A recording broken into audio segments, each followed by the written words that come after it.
周姑娘，睇咗你之前介紹復康巴服務嘅片，我想幫我仔仔申請得唔得啊？你個仔仔而家嘅情況係點㗎？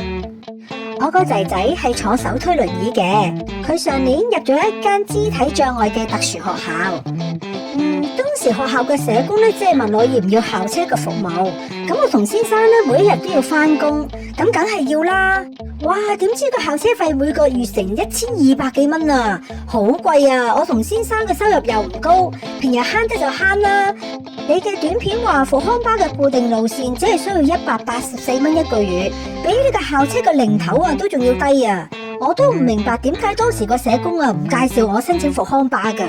哦，你誤會晒啦。由於呢個復康巴係政府資助嘅服務，所以喺申請上面有一個限制嘅，就係如果申請人呢可以用其他嘅交通工具，例如呢個公共交通工具、校車、中心提供嘅會車呢，就要先選呢啲嘅交通工具。原來係咁，我2個月之後咧就會搬去沙田住。咁以我所知咧，校車咧唔會服務新界區嘅，咁我就可以申請啦，係咪啊？當然可以啦，但係仲有2個月，你可能咧申請唔切喎。吓，2個月都唔夠時間申請？係啊，你咁樣中途咧加入呢個固定路線，如果遇到嗰條車線咧啱啱好滿人，咁就要等到有位為止，又或者等7月同埋8月重新編車線。